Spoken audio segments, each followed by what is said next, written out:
வணக்கம் நண்பர்கள் அனைவருக்கும் ஈஸ்டர் தின நல்வாழ்த்துக்கள்.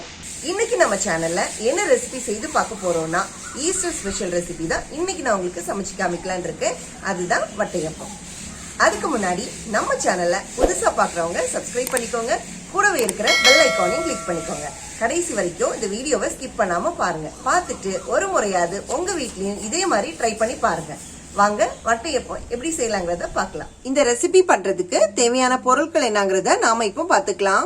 4 மணி நேரம் ஊற வச்சு எடுத்திருக்க பச்சை அரிசி 1 கப், 1/2 கப் துருவின தேங்காய், 1/2 கப் வெள்ளை சர்க்கரை, ஏலக்காய் தேவையான அளவு, ஈஸ்ட் 1 டேபிள் ஸ்பூன், தேங்காய் பால் 1 கப், வேக வச்சு எடுத்த சாதம் 1/2 கப். இப்போ இந்த வட்டையப்பம் பச்சை அரிசியில மட்டும் இல்ல, இட்லி அரிசியில கூட நம்ம செஞ்சுக்கலாம். ஆனா நான் இன்னைக்கு பச்சை அரிசி தான் எடுத்திருக்கேன். இப்போ இந்த மாதிரி ஒரு மிக்ஸி ஜார் எடுத்துக்கலாம். இந்த மிக்ஸி ஜார்ல நம்ம ஊற வச்சு எடுத்திருக்கோம் இல்லையா, இந்த ரைஸை நம்ம ஆட் பண்ணிக்கலாம். அடுத்ததா நாம எடுத்து வச்சிருக்க 1/2 கப் அளவு துருவின தேங்காவை ஆட் பண்ணிக்கலாம். அடுத்ததா நம்ம எடுத்து வச்சிருக்க 1/2 கப் அளவு சாதத்தை ஆட் பண்ணிக்கலாம். இப்போ இதெல்லாத்தையும் சேர்த்து நம்ம இப்போ நல்ல ஃபைன் பேஸ்டா அரைச்சி எடுத்துக்க போறோம். அரைச்சி எடுக்கும்போது நம்ம எடுத்து வச்சிருக்க தேங்காய் பால் கொஞ்சம் கொஞ்சமா சேர்த்து நம்ம அரைச்சி எடுத்துக்கலாம். நம்ம தண்ணி எதுவுமே சேர்த்து அரைக்க போறதுல இந்த தேங்காய் பால் யூஸ் பண்ணி தான் அரைச்சி எடுத்துக்க போறோம். இப்ப பாருங்க நம்ம அரைச்சி எடுத்தாச்சு. இந்த கன்சிஸ்டன்சில வந்திருக்கு. அடுத்ததா நம்ம எடுத்து வச்சிருக்க 1/2 கப் அளவு சர்க்கரையை ஆட் பண்ணிக்கலாம். இந்த வட்டையப்பத்தை நம்ம சிக்கன் ஸ்டூ இல்ல மட்டன் ஸ்டூ கூட சாப்பிட்டா நல்லா இருக்கும். அப்படி நம்ம சாப்பிடும்போது சர்க்கரையை ரொம்பவே கம்மி பண்ணி போட்டுக்கலாம். அடுத்ததா ஃப்ளேவருக்காக நம்ம எடுத்து வச்சிருக்க ஏலக்காயை ஆட் பண்ணிக்கலாம். அடுத்ததா நாம எடுத்து வச்சிருக்க 1 டேபிள் ஸ்பூன் அளவுக்கு ஈஸ்ட் ஆட் பண்ணிக்கலாம். ஈஸ்ட் சேர்க்கும் போது நல்லா நுரைச்சி வரும். நுரைச்சி வரும்போது எவ்வளவு நுரைச்சி வருதோ அந்த அளவுக்கு நம்ம வட்டையப்பம் ரொம்ப சாஃப்டா நமக்கு கிடைக்கும். ஃபைனலா கொஞ்சமா சால்ட் நம்ம ஆட் பண்ணிக்கலாம். அந்த சுகரை நம்ம டேலி பண்ற மாதிரி கொஞ்சமா சால்ட் ஆட் பண்ணிக்கலாம். மறுபடியும் இது எல்லாத்தையுமே ஃபைன் பேஸ்டா நம்ம அரைச்சி எடுத்துக்க போறோம். இப்ப பாருங்க எல்லாத்தையும் அரைச்சி எடுத்தாச்சு. இப்ப பாருங்க நம்ம அரைச்சி எடுத்தது தோசை மாவு பதத்துல வந்திருக்கு. இதுதான் கரெக்டான பக்குவம். அடுத்ததா இந்த மாவு கலவைய ஒரு பாத்திரத்துல டிரான்ஸ்ஃபர் பண்ணிக்கலாம். இப்ப பாருங்க இந்த மாதிரி ஒரு அகலமான பாத்திரம் எடுத்திருக்கேன். ஏன்னா நம்ம ஈஸ்ட் சேர்த்திருக்கனால நல்லா பொங்கி வரும்.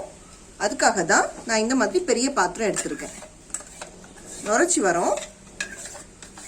நம்ம சின்ன பாத்திரத்துல வச்சோம்னா கீழே அது பொங்கி கீழே சிந்திரும். அதுக்காக தான் நம்ம பெரிய பாத்திரம் எடுத்திருக்கோம். இப்போ இந்த மாவை பொங்கி வர்றதுக்காக ஒரு 4 மணி நேரம் இந்த மாதிரி மூடி வச்சுக்கலாம். இப்ப பாருங்க ஈஸ்ட் சேர்த்து மாவை மிக்ஸ் பண்ணி வச்சு ஒரு 4 ஹவர்ஸ் ஆயிடுச்சு. இப்ப நம்ம இதை ஓபன் பண்ணி பார்த்துக்கலாம். பாருங்க இந்த மாதிரி நல்லா நுரைச்சி வந்திருக்கு. மெதுவா நம்ம மிக்ஸ் பண்ணி விட்டுக்கலாம். பாருங்க இதான் கரெக்டான பக்குவம். இந்த மாதிரி நுரைச்சி வந்திருக்கு தான் கரெக்டான பக்குவம். பாருங்க தோசை பதத்துல வந்திருக்கு. அடுத்ததா நாம இந்த மாதிரி ஒரு கேக் பேன் அல்லது ஒரு பிளேட் மாதிரி எடுத்துக்கலாம். அதுல நம்ம கீ சேர்த்து கொடுத்துக்கலாம். இப்போ கீ இல்லாட்டி ஆயில் கூட நம்ம சேர்த்து கொடுத்துக்கலாம். இந்த மாதிரி எல்லா இடமும் அப்ளை பண்ற மாதிரி பார்த்துக்கலாம். இப்போ பாருங்க கீயை நம்ம எல்லா இடமும் அப்ளை பண்ணியாச்சு. அடுத்ததா நம்ம இதுல மாவு சேர்த்துக்கலாம். நம்ம ஏற்கனவே மிக்ஸ் பண்ணி எடுத்து வச்சிருக்க இந்த மாவை இதுல ஆட் பண்ணிக்கலாம்.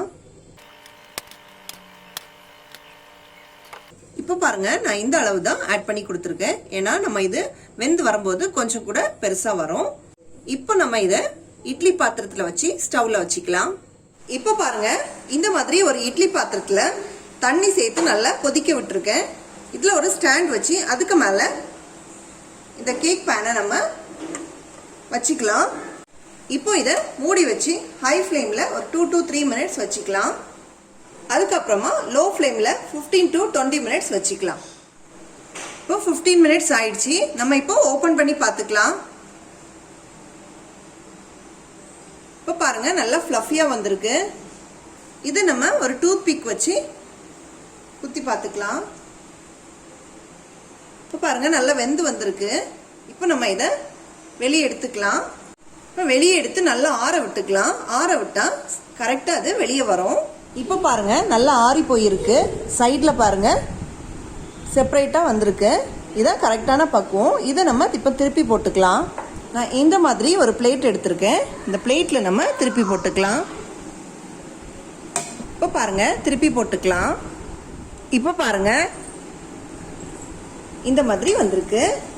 ரொம்பவே டெலிஷியஸான வட்டையப்பம் சாப்பிட்றதுக்கு ரெடியாக இருக்குது. இந்த மாதிரி சமைக்கிறது உங்களுக்கு பிடிச்சிருந்துச்சுன்னா உங்கள் வீட்லேயும் இதே மாதிரி ட்ரை பண்ணி பாருங்கள். இந்த வீடியோ உங்களுக்கு யூஸ்ஃபுல்லாக இருந்துச்சுன்னா லைக் பண்ணுங்கள், ஷேர் பண்ணுங்கள், சப்ஸ்கிரைப் பண்ணுங்கள். உங்களோட கருத்துக்களை எங்களுக்கு கமெண்ட் பாக்ஸில் பதிவு பண்ணுங்கள். Happy cooking.